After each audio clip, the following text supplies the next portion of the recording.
72,000 ಕೋಟಿ ರೂಪಾಯಿಯನ್ನ ಜಂಟಿ ಯೋಜನೆ ಅದು.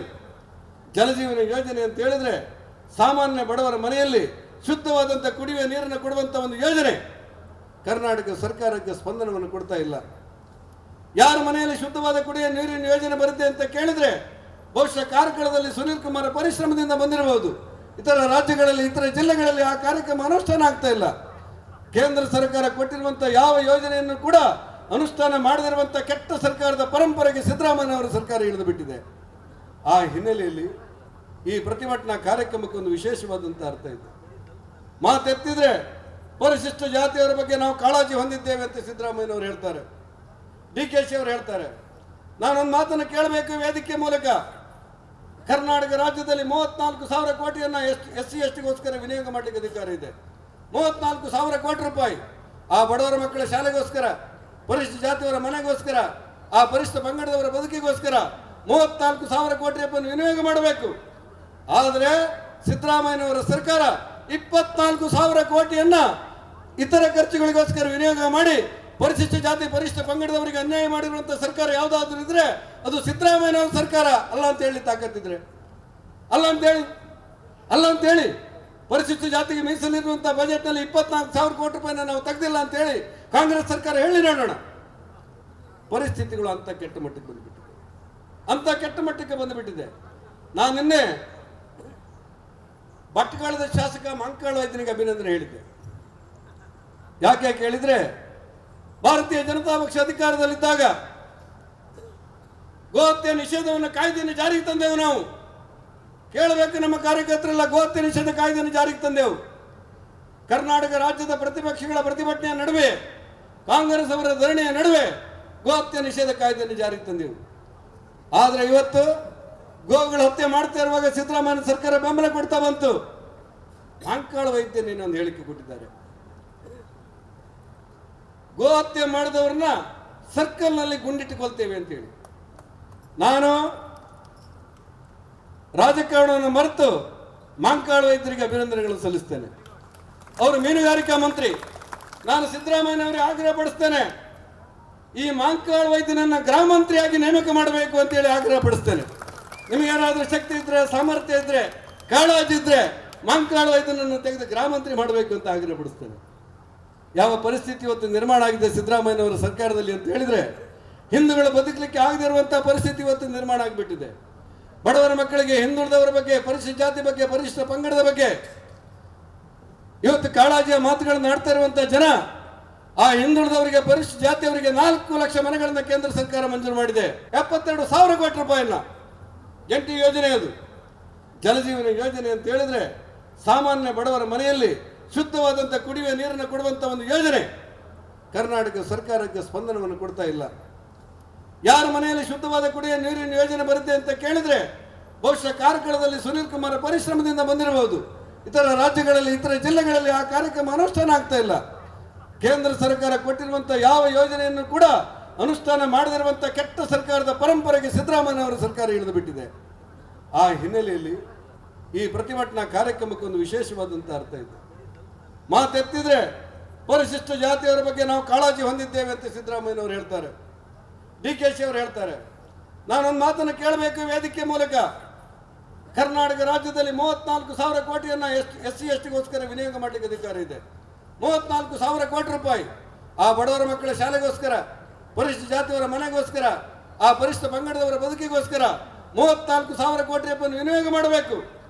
ಆದರೆ ಸಿದ್ದರಾಮಯ್ಯನವರ ಸರ್ಕಾರ 24,000 ಕೋಟಿಯನ್ನ ಇತರ ಖರ್ಚುಗಳಿಗೋಸ್ಕರ ವಿನಿಯೋಗ ಮಾಡಿ ಪರಿಶಿಷ್ಟ ಜಾತಿ, ಪರಿಶಿಷ್ಟ ಪಂಗಡದವರಿಗೆ ಅನ್ಯಾಯ ಮಾಡಿರುವಂಥ ಸರ್ಕಾರ ಯಾವುದಾದ್ರೂ ಇದ್ರೆ ಅದು ಸಿದ್ದರಾಮಯ್ಯನವರ ಸರ್ಕಾರ ಅಲ್ಲ ಅಂತ ಹೇಳಿ ತಾಕತ್ತಿದ್ರೆ, ಅಲ್ಲ ಅಂತೇಳಿ ಪರಿಶಿಷ್ಟ ಜಾತಿಗೆ ಮೀಸಲಿರುವಂಥ ಬಜೆಟ್ನಲ್ಲಿ 24,000 ಕೋಟಿ ರೂಪಾಯಿನ ನಾವು ತೆಗೆದಿಲ್ಲ ಅಂತ ಹೇಳಿ ಕಾಂಗ್ರೆಸ್ ಸರ್ಕಾರ ಹೇಳಿ ನೋಡೋಣ.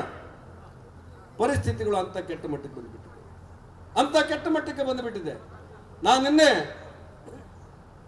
ಭಟ್ಕಳದ ಶಾಸಕ ಮಂಕಾಳ ವೈದ್ಯನಿಗೆ ಅಭಿನಂದನೆ ಹೇಳಿದ್ದೆ.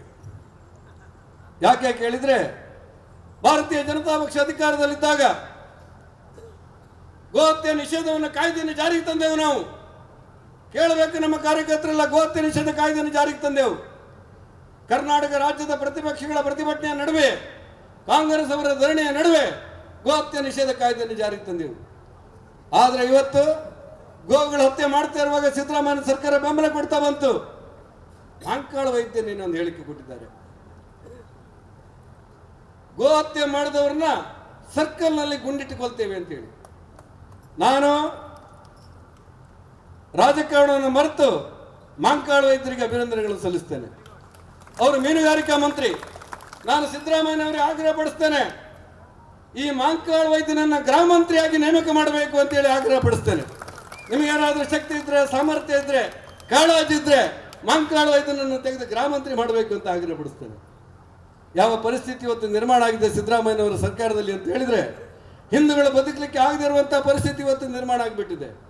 ಬಡವರ ಮಕ್ಕಳಿಗೆ, ಹಿಂದುಳಿದವರ ಬಗ್ಗೆ, ಪರಿಶಿಷ್ಟ ಜಾತಿ ಬಗ್ಗೆ, ಪರಿಶಿಷ್ಟ ಪಂಗಡದ ಬಗ್ಗೆ ಇವತ್ತು ಕಾಳಜಿಯ ಮಾತುಗಳನ್ನು ಆಡ್ತಾ ಇರುವಂತಹ ಜನ, ಆ ಹಿಂದುಳಿದವರಿಗೆ, ಪರಿಶಿಷ್ಟ ಜಾತಿಯವರಿಗೆ 4 ಲಕ್ಷ ಮನೆಗಳನ್ನ ಕೇಂದ್ರ ಸರ್ಕಾರ ಮಂಜೂರು ಮಾಡಿದೆ.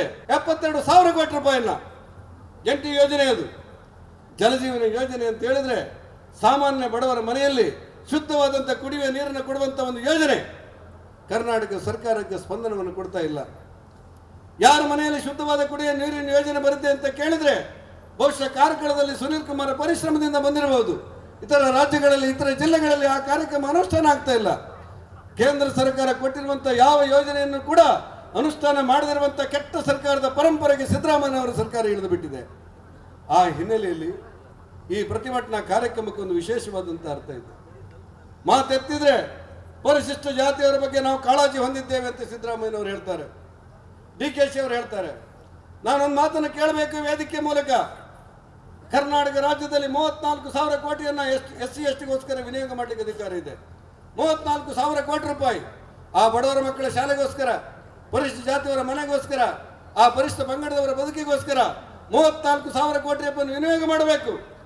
ಆದರೆ ಸಿದ್ದರಾಮಯ್ಯನವರ ಸರ್ಕಾರ 24,000 ಕೋಟಿಯನ್ನ ಇತರ ಖರ್ಚುಗಳಿಗೋಸ್ಕರ ವಿನಿಯೋಗ ಮಾಡಿ ಪರಿಶಿಷ್ಟ ಜಾತಿ, ಪರಿಶಿಷ್ಟ ಪಂಗಡದವರಿಗೆ ಅನ್ಯಾಯ ಮಾಡಿರುವಂತಹ ಸರ್ಕಾರ ಯಾವುದಾದ್ರೂ ಇದ್ರೆ ಅದು ಸಿದ್ದರಾಮಯ್ಯನವರ ಸರ್ಕಾರ ಅಲ್ಲ ಅಂತ ಹೇಳಿ ತಾಕತ್ತಿದ್ರೆ, ಅಲ್ಲ ಅಂತೇಳಿ ಪರಿಶಿಷ್ಟ ಜಾತಿಗೆ ಮೀಸಲಿರುವಂತಹ ಬಜೆಟ್ ನಲ್ಲಿ 24,000 ಕೋಟಿ ರೂಪಾಯಿನ ನಾವು ತೆಗೆದಿಲ್ಲ ಅಂತ ಹೇಳಿ ಕಾಂಗ್ರೆಸ್ ಸರ್ಕಾರ ಹೇಳಿ ನೋಡೋಣ. ಪರಿಸ್ಥಿತಿಗಳು ಅಂತ ಕೆಟ್ಟ ಮಟ್ಟಕ್ಕೆ ಬಂದುಬಿಟ್ಟಿದೆ. ನಾನು ನಿನ್ನೆ ಭಟ್ಕಳದ ಶಾಸಕ ಮಾಂಕಾಳ ವೈದ್ಯನಿಗೆ ಅಭಿನಂದನೆ ಹೇಳಿದ್ದೆ. ಯಾಕೆ ಕೇಳಿದ್ರೆ, ಭಾರತೀಯ ಜನತಾ ಪಕ್ಷ ಅಧಿಕಾರದಲ್ಲಿದ್ದಾಗ ಗೋಹತ್ಯೆ ನಿಷೇಧವನ್ನು ಕಾಯ್ದೆಯನ್ನು ಜಾರಿಗೆ ತಂದೆವು. ನಾವು ಕೇಳಬೇಕು, ನಮ್ಮ ಕಾರ್ಯಕರ್ತರೆಲ್ಲ ಗೋಹತ್ಯೆ ನಿಷೇಧ ಕಾಯ್ದೆಯನ್ನು ಜಾರಿಗೆ ತಂದೆವು. ಕರ್ನಾಟಕ ರಾಜ್ಯದ ಪ್ರತಿಪಕ್ಷಗಳ ಪ್ರತಿಭಟನೆಯ ನಡುವೆ, ಕಾಂಗ್ರೆಸ್ ಅವರ ಧರಣಿಯ ನಡುವೆ ಗೋಹತ್ಯೆ ನಿಷೇಧ ಕಾಯ್ದೆಯನ್ನು ಜಾರಿಗೆ ತಂದೆವು. ಆದರೆ ಇವತ್ತು ಗೋವುಗಳ ಹತ್ಯೆ ಮಾಡ್ತಾ ಇರುವಾಗ ಸಿದ್ದರಾಮಯ್ಯ ಸರ್ಕಾರ ಬೆಂಬಲ ಕೊಡ್ತಾ ಬಂತು. ಮಾಂಕಾಳ ವೈದ್ಯ ಇನ್ನೊಂದು ಹೇಳಿಕೆ ಕೊಟ್ಟಿದ್ದಾರೆ.